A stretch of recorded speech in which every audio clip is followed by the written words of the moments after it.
Where is a good place to find subject to deals? One good one is if you have an area that's new homes, okay, and there's a lot of land there, and the builders are still in the subdivision building homes. Let's say the builder has significant development going on there. If the first people that buy the property in that subdivision, they buy it, and why the builder's still there and they're building in the area, and these first owners want to sell their home, let's say in less than 2 years, 3 years, 4 years, it doesn't matter. As long as the builder's in there developing the area, because they have phase 1, phase 2, phase 3, then there's a good highly chance that that buyer that bought the property now is trying to sell it, they're not going to be able to sell it because they're competing with the builder. And so that buyer is going to want to price their home the same price in their mind as, well, hey, well, this is what the house is selling for because this is what the builder is selling for.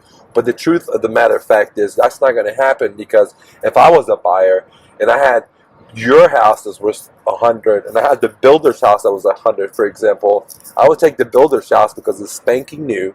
You got the warranties, because with the builder you're going to give you the 1, the 3, and the 10, where on your house you're not getting all that. You might just only get the foundation if it's transferable, but that's about it. So one of the main areas, hot areas to find subject to deals is cookie cutter homes that are in new development and the homeowner are competing with home builders. When that happens, then the home seller is going to be in trouble unless they put significant down payment down, or they build significant equity. But usually doesn't happen unless they put a lot of down payment down, or they're making faster payments to reduce the principal reduction. But usually you're not going to find too many of those. Okay, that is a really good way, an area, if you want a physical area. Now there's mental sectors that you could target for subject twos, and let me give you a couple of examples. Divorce is a good sector you could target that's mentally, okay, and you could find data that you could send out letters to people that go on divorces. All right, another one is good is probate. And basically probate is people that inherited a house and they're trying to sell it, or there was a death in the family and things of that nature, okay? And this is another good target to hit because they're feeling mentally, okay?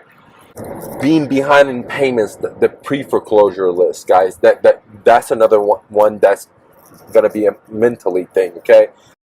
I do show you how to pull this stuff up all for free in my course below, my subject to Launchpad. So go ahead and get it. Another sector which is mentally, but it's not like a physical area. It's not like the first area what I talked about is if you go to the new home builders, this is a physical area.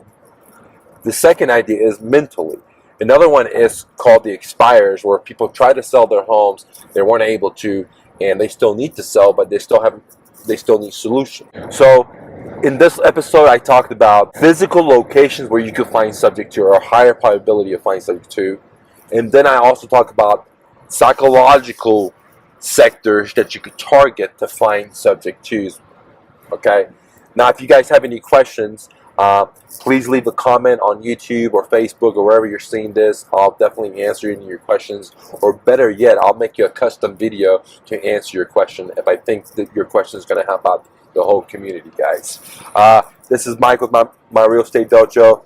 Don't take no for an answer. Go hustle and bustle. See you later, gang. Oh, by the way, if you like these videos, please like, please share, please comment, and tell your friends and family about me. See ya.